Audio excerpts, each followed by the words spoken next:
Now let's welcome to the show. He is the NHL Deputy Commissioner. He's also their Chief Legal Officer. He's been working with the NHL since 1996 when his first job was the Senior VP of Legal Affairs. Bill Daly joins us. Bill, welcome to the show. How are you, man? We might, I think, Bill, you might have yourself muted. I'm not sure because Cons, you got him up. Can we hear him? Yeah, I think you might be muted, Bill.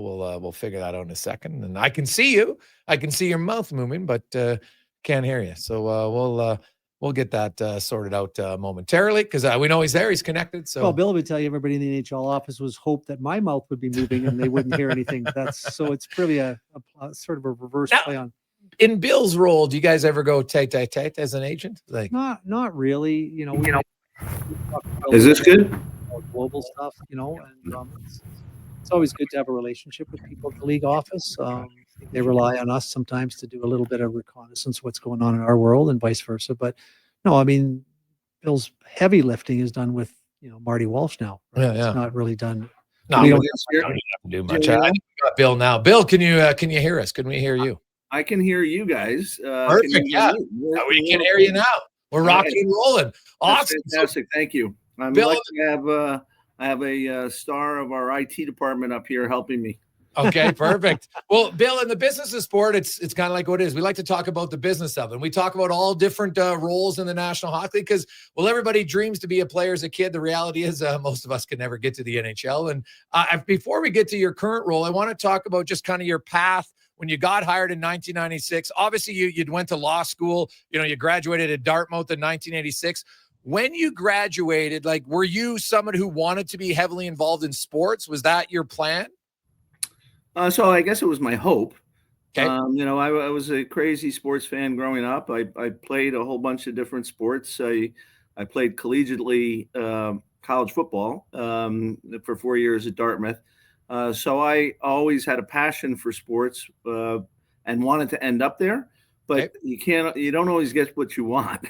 So I got fortunate along the way. I went to work for a big New York law firm who happened to represent the National Football League and later on the National Basketball Association and the National Hockey League.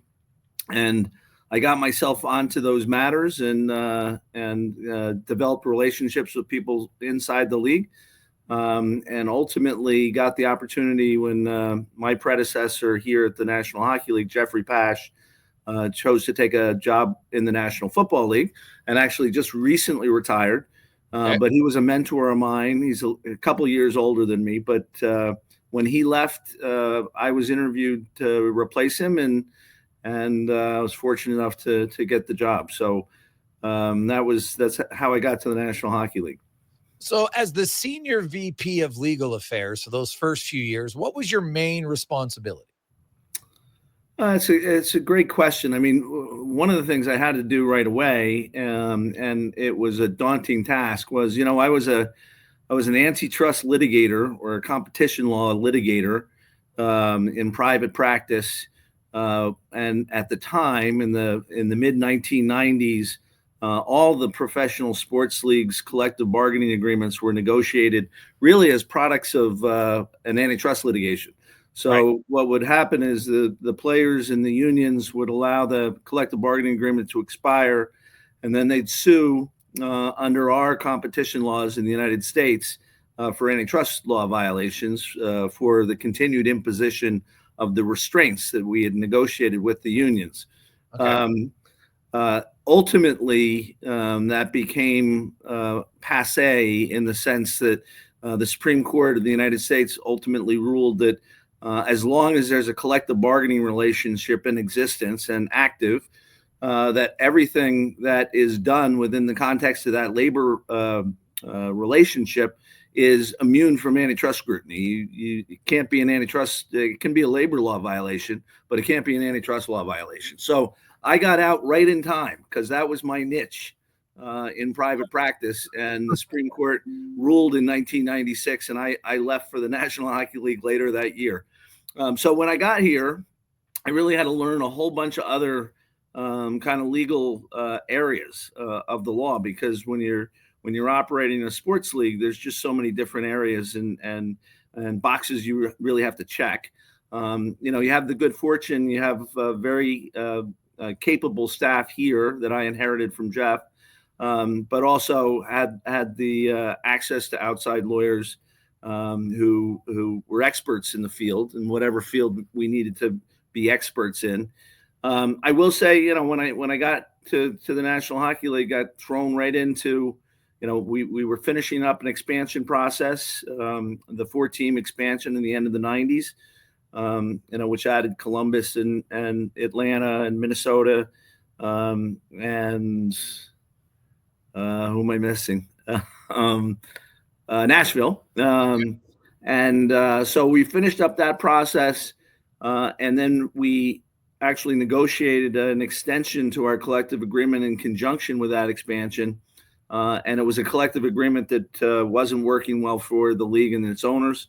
So I really spent the first, 8 years of my career at the National Hockey League focused primarily on labor matters and kind of fixing the collective bargaining agreement, which ultimately we were able to do, even though it was a painful process in 2004, 2005. Bill, I know where your office is, and I know where Gary's office is, at least in the old building. I've been there for a while.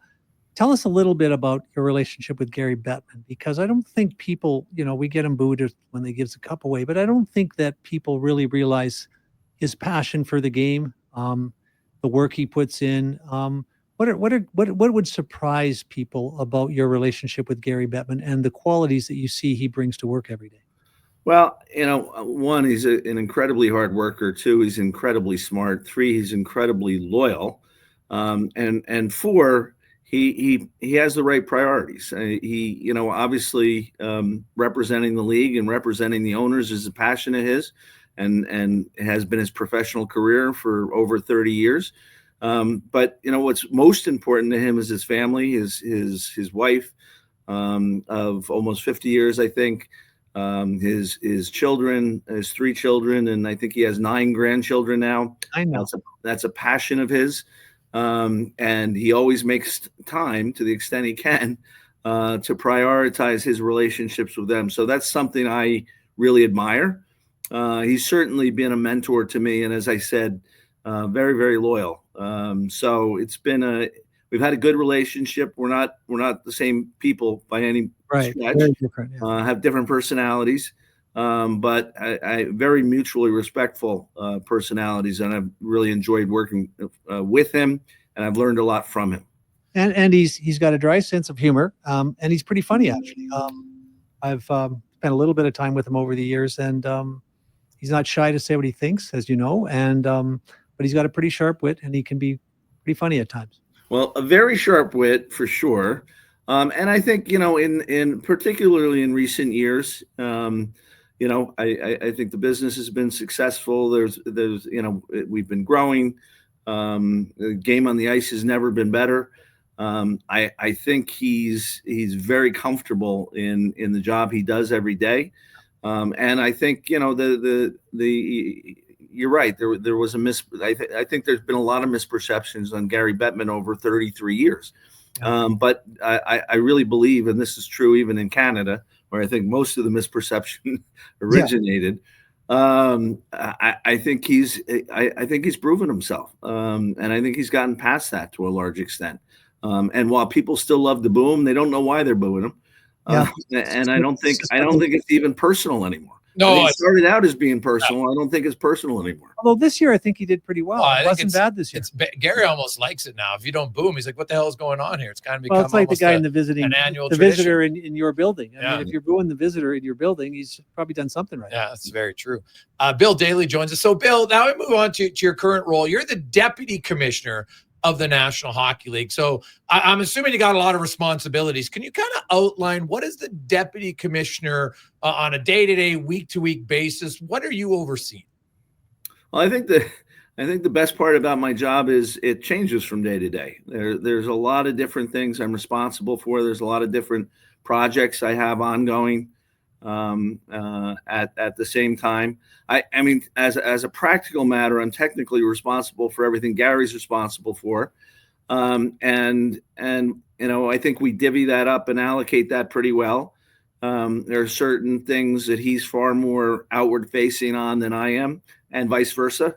I would say, the niches that I've probably carved and are most significant for me are labor relationships, both with players and with the officials. I had both of those kind of collective bargaining relationships. I'm probably the chief liaison, for lack of a better term, to kind of outside hockey entities, whether it be international hockey, the International Ice Hockey Federation. I've worked very closely with for many years, almost 30 years now. The CHL, the USHL, the USA Hockey, Hockey Canada.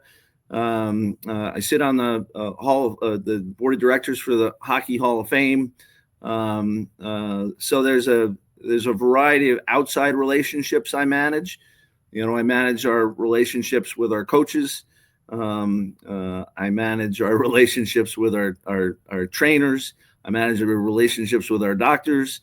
I chair a lot of joint committees that we have with the Players Association that oversee the health and safety of players, some commercial aspects of our relationships with the players as well. So it's a lot of facets to the job. Well, and Bill, I talk to a lot of those people that you deal with in that capacity in other organizations, and everybody speaks very highly about your level of respect. I've always found the most respectful thing that people don't generally do in hockey is return phone calls.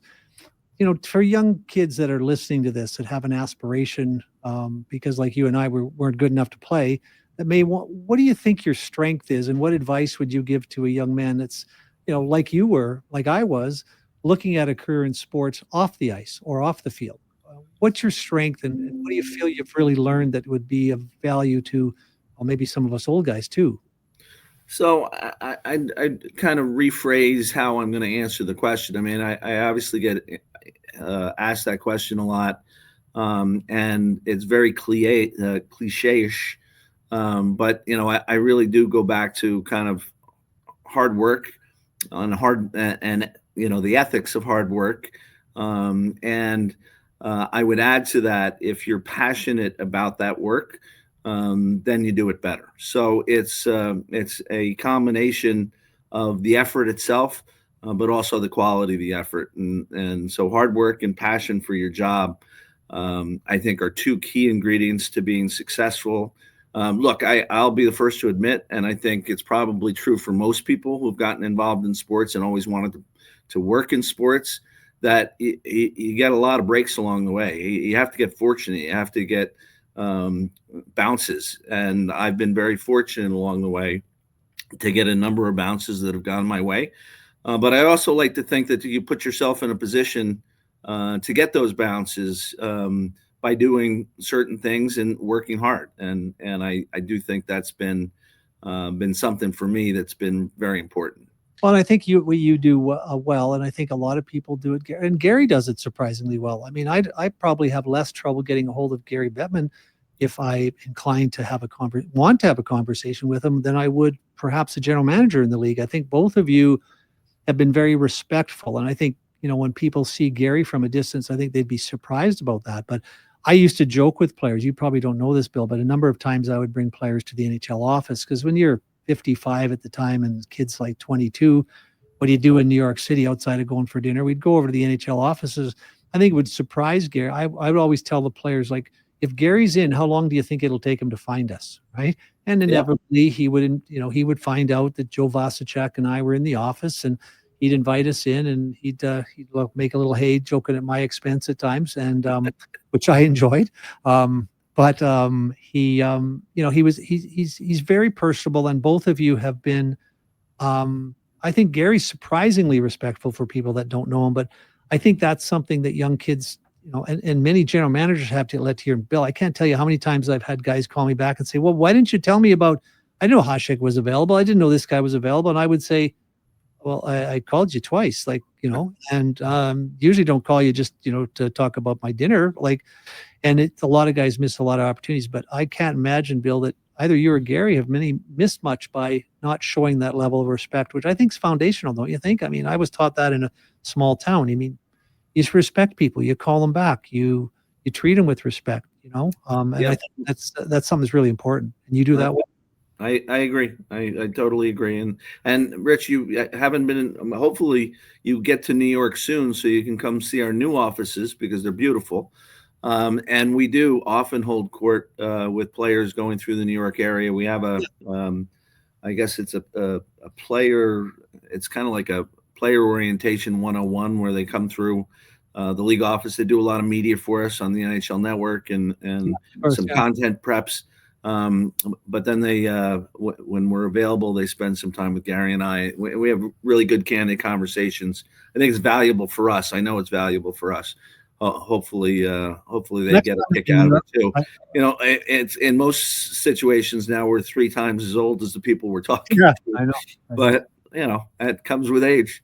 Well, I don't think of myself as old, but I will next time we get to New York. I only have Sam Carrick on the Rangers, but if your family are a big maple syrup fans, I'll make sure Sam brings over the brothers have created a maple syrup company that is probably the best maple syrup I've ever had. So it's kind of nice. We got a lot of clients doing a lot of unique things, and I'll make sure that we get over and see. I haven't seen you for a while. It's been probably a couple of years now with COVID and all the other things going on, but things have changed dramatically. Maybe after the break we talk about it, but the relationship with the Players Association, I know you've probably got to know Marty Walsh a lot better than I have, but the whole orientation has changed. And I think it's a pretty exciting change for our sport, Like, Bill, was that a major focus for you guys to become more of partners? Because at times there seemed to be, from an outsider's perspective, a lot of pushing and pulling rather than pulling together between the NHL and the PA.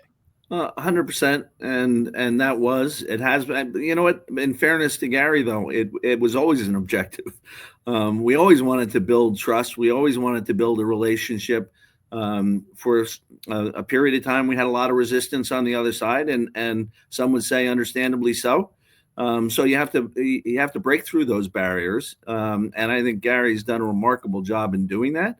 Well, I'll leave Marty aside. Don Fear was his predecessor for, I don't know, 9 years, 10 years. Rich might know better than I do. And Don came from a labor relationship that was very adversarial in baseball. I don't think he entered the job probably with not a lot of trust and not a lot of affection for either me or Gary or any of our owners. But I think over the course of 9 or 10 years, Gary was able to build that trust, build that relationship. It's not as good as it is with Marty, but it was a good working relationship, and we got a lot done when Don was at the Players Association. So I give the commissioner a lot of credit for breaking through those barriers. Bill, for you, you mentioned that you work with the IIHF and WHL and CHL and everybody like that. I know for fans and the whole league, getting the Olympics back is massive. It'll be, coming up on 14 years when the NHL gets back to it. Can you give us an update? You read online and they're talking about the arena and everything like that. And I know that in previous Olympics, it literally got, finalized a week or two beforehand. And I know it's kind of out of your control in one sense because, you guys don't run the Olympics, but how confident are you that everything will go smooth with that facility once we get to February? Confidence probably the wrong term. Hopeful is a much better term. And I honestly can tell you, I don't know much more than what you read online. We do get weekly updates now on kind of the status of the arena, and they're not all positive ones. The arena was supposed to be done. Actually, it was supposed to be turned over already to the organizing committee in mid-October. That hasn't happened. It's not going to happen until December. We're supposed to have a test event in December, which isn't going to happen in December. That's not going to happen until January. I still am hopeful everything gets done and gets done right, and that we're not putting anybody at risk by playing hockey in an entirely new venue that has no history.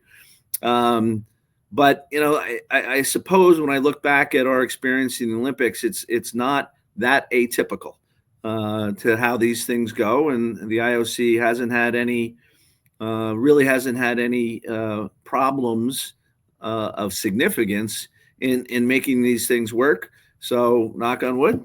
I hope we won't have any problems. If you can do one favor for me, make sure that that navy blue paint that they used in Salt Lake City that caused Tommy Salo to misread the puck can be painted white this time. It ruined a dear friend of mine's career. So maybe because there's not very much advertising in the Olympic buildings, certainly above the bowl. And it was interesting how no one had given any thought to that. And poor Tommy missed a puck, lost in the blue paint, and next thing you know, his career was over. He lost his confidence. So yeah, recall it well.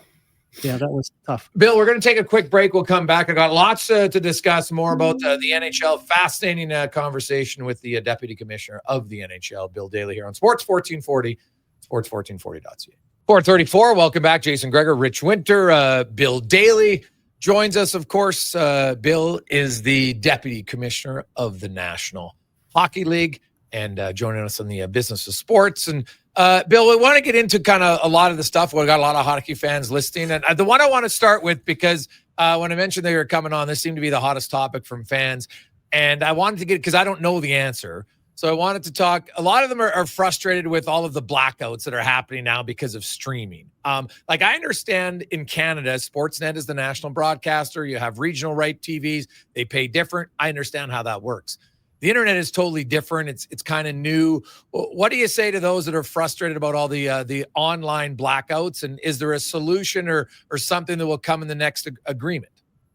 So it really, that's a tough question to answer in that degree of generality, because I have to know exactly what's leading to the blackouts to be helpful in resolving it. I do think, and this is true in Canada as well, that hockey has never been more available to more people than it is currently. You have to go to a lot of different platforms, a lot of distribution sources, and sometimes you have to pay money to do it. But it's never been more accessible. So I'd have to understand kind of the nature of the blackout. Obviously, okay, I got a few examples that were given. Okay. So I'm reading what the tag. I live in Arizona, Vegas, Colorado, and Utah are all blacked out, and I have no local option to watch any of them. And then another guy says he lives in Moorhead, Minnesota, and but he can watch the Jets, but cannot watch the Wild on ESPN Plus due to the blackout rule. So what I would say is that those people are outside the television territories of the local broadcasts. Yeah. Those broadcasts are available to them on their out of market package, both online and any cable operator or DirecTV. So they're available. It's just sometimes you have to figure out how to get them. Yeah. Okay. So you'd have to pay for it essentially, which I get how you can't ask your rights holders to pay big money for the rights. And then so if we start televising, I mean, the world's changing, right? It's evolving, and ultimately, virtually everything is going to be distributed nationally, both in Canada and the United States. That's going to happen. I can't tell you when it's going to happen, but right now, the local broadcasters are paying a lot of money for the exclusivity to televise the games they pay for locally. And they have to be protected against people free riding on those telecasts. Yeah. Okay. That makes sense. I wanted to ask you about like a rule change. I know that you guys changed the rule of overtime after 10 years. You went from 4-on-4 to 3-on-3. And I think a big reason why is because you were getting way too many shootouts. Like shootouts dropped from 170 to 107 when that rule changed. So clearly the 3-on-3 worked. This year, I know it's early, but this year, they're on pace for the most shootouts we've seen in a long, long time, and the most overtime games ever. There's tons of overtime games. There's way more shootouts for it. So let's say at the end of the year, you're like, okay, you know what? We're back to having too many shootouts. We don't really like that, so we'll look at options. And like you could implement a no over and back, for instance. How would that go, Bill? Like what would be the mechanism to have something like that change? So the mechanism starts at the general manager level. And it's discussed frequently, by the way. And, the change to the 3-on-3, as you said, was done to reduce the number of shootouts in the game. There was not an appetite for eliminating shootouts. We like an occasional shootout. And with respect to your stats from this year, I haven't reviewed the stats from this year in particular, but I can tell you that they have trended upwards, not downwards. In other words, I think we had 75% of our overtime games were decided in overtime last year. That was the highest percentage ever. So I would say that, using a month sample to suggest that we have a shootout problem again is probably not something that's going to be very persuasive to our general managers. We do have a general managers meeting coming up next week. My guess is the managers will be updated on those stats, and we'll see if there's any appetite for dialogue on it. Generally, they don't deal with rule change items. One is we don't like to change rules in mid-season, obviously. Yeah. So two, we normally deal with rule change proposals and consideration in the March meeting of the general managers, which is done in Florida right after the trade deadline every year. Yes, it's been raised before. The over and back might be one tweak that we might consider making. I don't think it's ever been close to carrying a majority of the view, but it's certainly an idea that's out there and it's been considered. Phil, I have a couple business questions because it's, I think we all want to make sure that the game flourishes in every market we're in, and I think they've done a really good job of making that happen. But one of the frustrations I think for fans happens, when you hire the wrong guy. It happens in every business. So you hire a GM and he signs 4 or 5 players to the wrong deals, some of them very long term. No, we had compliance buyouts when we moved from CBA to CBA. Has there ever been any talk about giving an owner every once in a while the ability to buy out a player without it affecting the salary cap, just to address the very, serious problem that can result from a couple of bad deals that could stick a fan base with a really tough set of circumstances around their team for 4 or 5 years? I can't say there's been serious consideration to that. I mean, look, I think I can certainly understand the frustration and a fan's frustration in those types of scenarios. Having said that, the general managers and the quality of the general managers and the agents never cease to amaze me in terms of coming up with new ways to take advantage of around those rules and to create that flexibility that you're looking for. And it's our job to try to close down those, close those loops and close down those opportunities. But there's always a new way, and I think for the most part, our general manager has been pretty successful in getting around the handcuffs that sometimes the salary cap can create. Yeah, it sometimes feels like some teams don't even have a cap.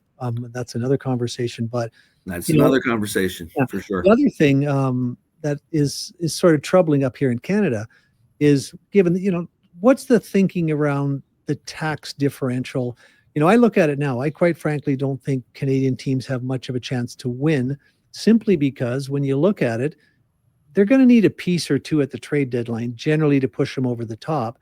And if a player has a no trade clause or as an unrestricted free agent the previous summer, they're going to gravitate to the place where there's beaches, warm weather, winning, low taxes. And what's the thinking behind it? I've sort of come to the point where I think there should be some thought, at least to the financial differential between, I know Gary hasn't been for that, at least publicly, but what's the discussion around that? Because I think fans in Canada are frustrated knowing their teams have a very difficult time attracting players because of the advantages, especially some of the Southern teams have, not only because of weather, but because they're winning too. I'll start by saying there has been discussion. There has been consideration. Having said that, I think a lot of these variables that exist as between markets have existed forever as between markets.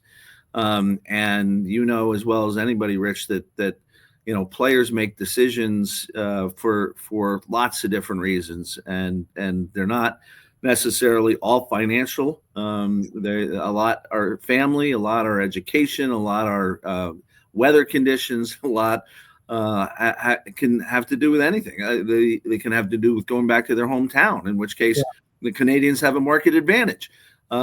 They also get paid, as you know, in U.S. dollars, and pay a lot of their expenses in Canadian dollars, which is a huge financial benefit for players who play in Canada.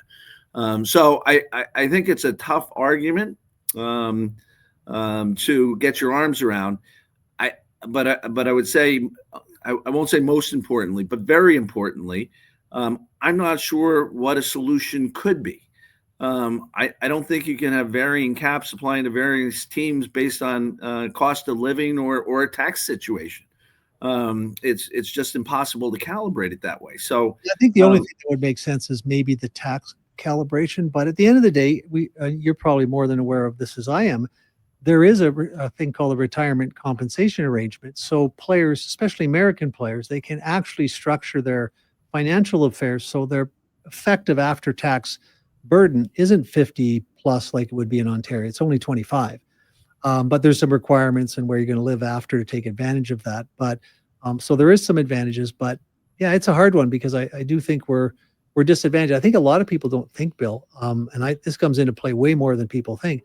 The players are on the road, and where Canadian teams suffer a little bit because it's tough for the wives to stay home in markets like Edmonton. I love it here. I live here. I've got 5 kids, and Gary Bettman and I are tied on the 9 grandchildren. I really like it here, but they hear about how cold it is, and I think a lot of people forget that the wives have a pretty big influence in here because they've got a lot to take care of when the kids, when the husbands are on the road, the kids are busy, and if they grew up in, wherever, California, they not going to be too keen on coming here. So there's just lots of challenges that you can't manage, but the tax differential seems to me to be one that, at least should be given some consideration at some point. We'll see how it plays out. But Bill, in the past, Florida had Florida's had the weather, but they didn't have the success. So when you marry those two together, I guess maybe it's unfair to pummel.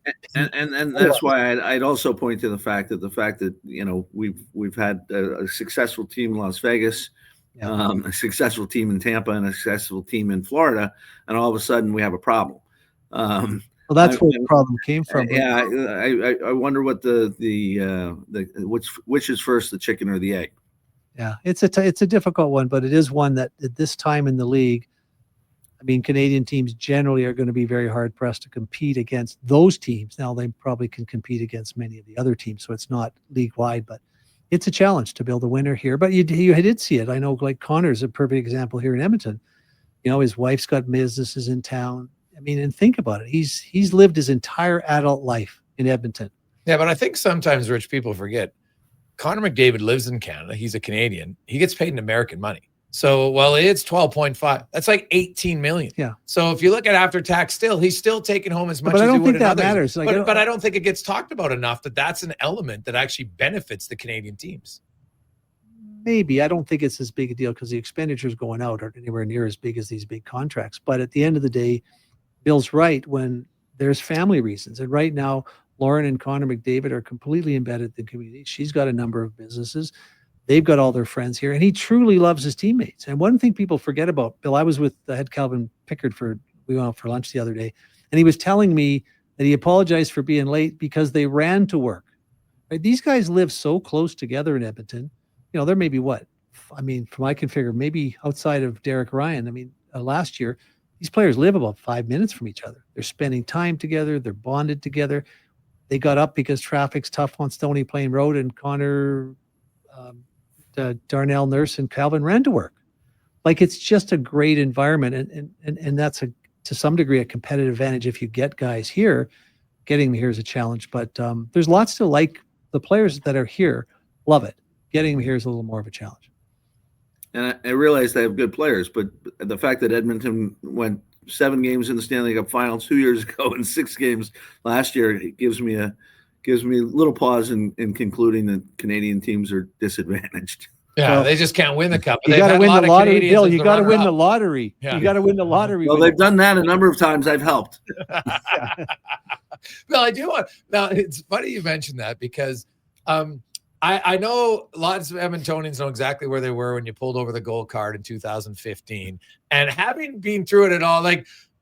What's your reaction as somebody who's like, you're independent, you work for the NHL, and you're like, oh, geez, he's going to Edmonton. Do you remember kind of what your initial reaction was when you found out it was Edmonton?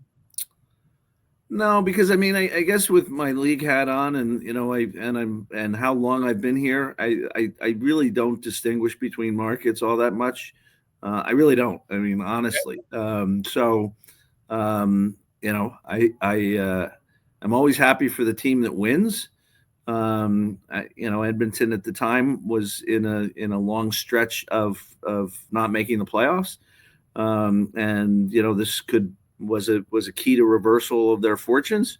I think that's good for the league, right? The fact that the Oilers hadn't made the playoffs since 2006, that's a long run, and so good for them. Bill, looking at the things that are maybe challenging for the league or not, like I see everybody talks about you always want to grow your game, and I 100% agree with that. But you have 25 of your organizations in the United States in lots of areas where there is lots of growth that is available in the United States, right? Like hockey's not yet at the other levels of the other sports. It's growing. I think Four Nations was a massive boon for the league. How do you, in your experience, how can you help hockey grow in the U.S.? It obviously has made leaps and bounds, but to continue the growth there, because there's still lots of untapped fans in the USA.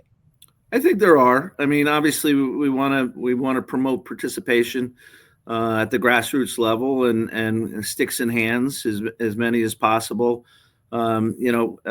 Ice. Everybody knows that hockey has high barriers to entry, and we have to try to deal with those barriers to entry the best way we can. And I think the sport's been responsible in doing that through the formation of the Industry Growth Fund. A lot of investment we've made into local markets, local communities. And even our expansion teams and what they've done to help grow the exposure of hockey in markets that typically had no exposure in, whether it be Las Vegas, Seattle to a certain extent, but the Sun Belt movement itself, and Dallas will be the first to tell you that when the Stars moved to Dallas and made it a priority to build rinks surrounding Dallas, it was a boon to youth hockey in Dallas. So I think hockey can be successful wherever it is. I think sometimes it needs a little push to get that started, but I'm bullish on the future growth of hockey or the continued growth of hockey in the United States in our communities. Bill, and I think some of the answer is in the television production. We all hear that you take a guy to a game live, he'll fall in love, right? But it doesn't translate to the screen. Colin Wilson, who produced Avatar, a number of movies, I've got to know fairly well, and he finds it astonishing that the camera angles haven't been adapted to bring the same kind of action that he would create in a movie to the screen. We have the best product. Everybody, you go to a football game, it's like watching paint dry. It's horrible live, but they created a really robust television product. And it seems to me frustrating to me that we haven't yet figured out how to get enough camera angles. Because you say to a player, "Hey, Bill, is the game you're playing on the ice anything like I'm seeing on TV?" And they just start laughing. And I think that's something that we have to figure out, because if we get that action that's happening on the ice to translate to a digital screen, we'll pick up MMA fans, we'll pick up fans all over the place, because it's crazy what's going on. I sat at the Glass the other night, just at a AHL game with my grandkids. Oh my gosh, Bill, it's nuts down there. And we're not getting that to the uneducated fan or the uninitiated fan. And I think that's something we need to look at. I agree with that. I think, and I think it's a priority for the league to embrace change. Right. I think one of the things that has held this sport and our industry back traditionally has been traditional thinking, and failing to think outside the box. And I think we're committed to continuing to do that. We have that conversation every year. We have our rights holders come in. They make requests with respect to coverage. We tried some things in the Four Nations face-off last year that were unique and that were different, that were upgrades to what we've traditionally done, and we embraced them and rolled them out this year. I think we can continue to do that going forward. We can use our international best on best tournaments really as a test tube for things we can do to improve the game and improve the fans' consumption of the game. And it's what we have to do, because if we continue to stick to what has worked for us in the past, we're going to fall behind. Well, if I could just add, I'll suggest one thing we might consider. I hate rewarding people for tanking, dumping everybody at the trade deadline. Why don't we, like they have in, my idea is like in Sweden, if you're in Sweden or Finland, these relegation games are nuts, right? But the league was built that way. No, but I think what they should do is because there's so many teams that miss the playoffs now. So why not create a relegation tournament for draft position? Screw the lottery, because it would create a completely different dynamic at the trade deadline. You can't trade Bill. You can't trade Jason.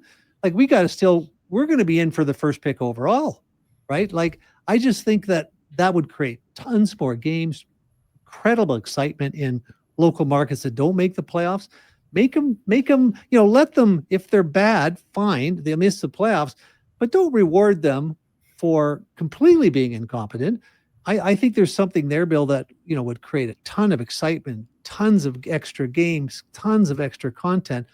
Just my thought. I think we should look at something a little different, and just don't, I think we're in a society where we don't really like rewarding failure. And my goodness, it's America, right? So let's make them fight for it. Let's make them win that first pick overall. I don't know. It's just a thought.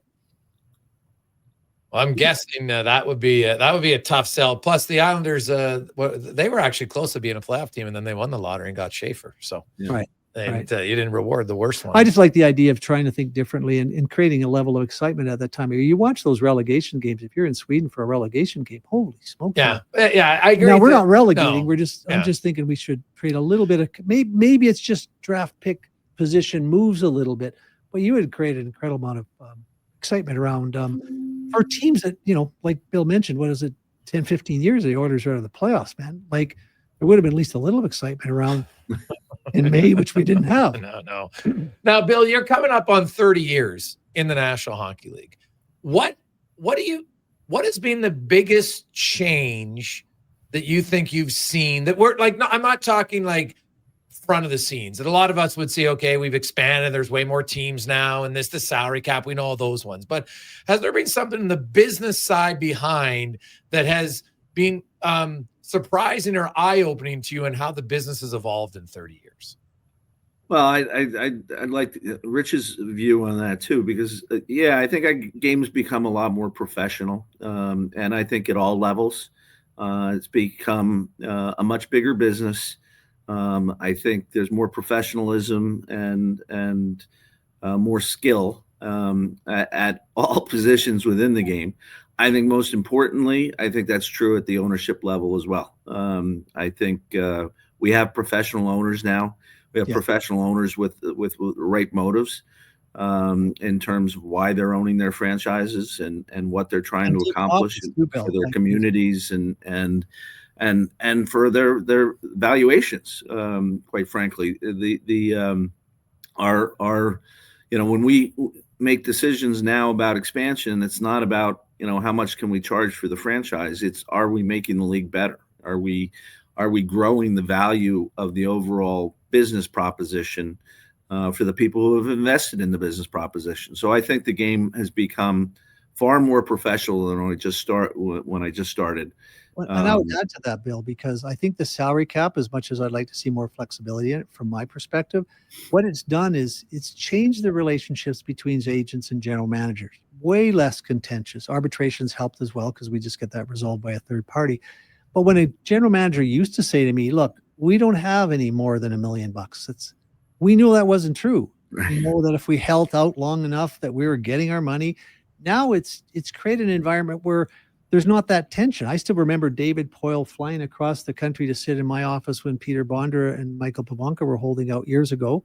Not holding out because they didn't have contracts, but they, I think it's made us closer. And the relationships I have, probably the first 10 or 15 years of my career, I bet I could count one guy that I would consider I was really friendly with on the other side.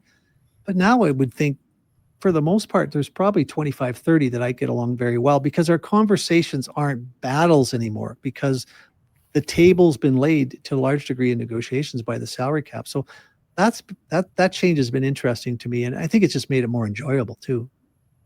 I think that's true.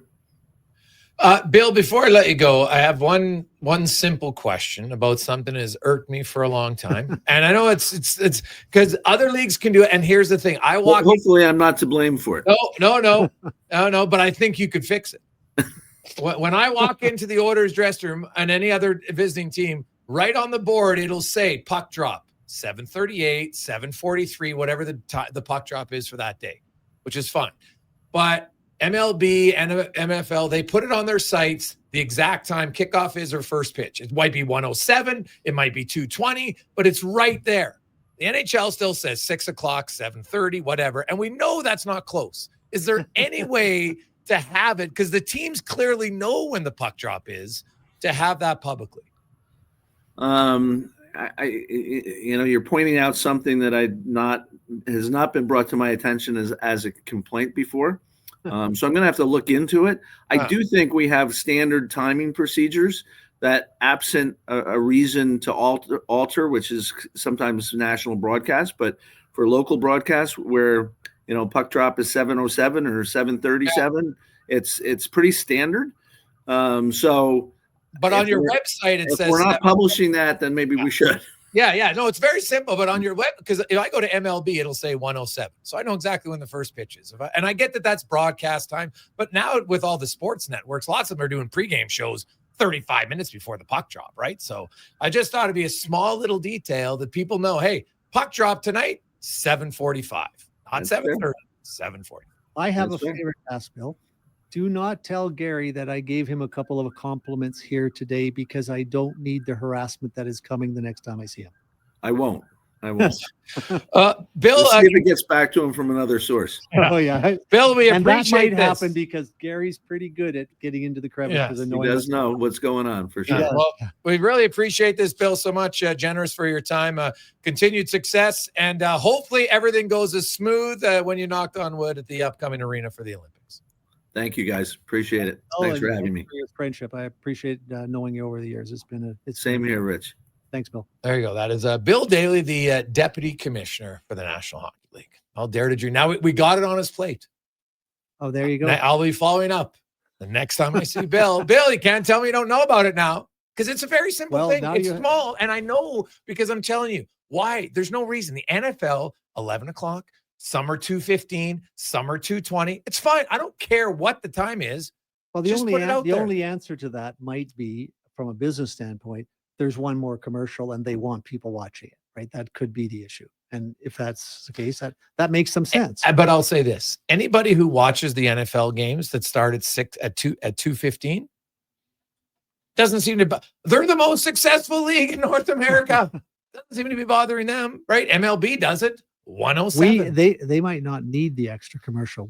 We actually might. Yeah, but you're still, the commercial's still paid either way. It's not changing. When I lived in LA, you should just take the LA Dodgers fan approach. LA Dodgers fans show up in the third inning, and if it's not a decent game, they go home at the sixth. So maybe just take in the second period, you'll be fine. Yeah.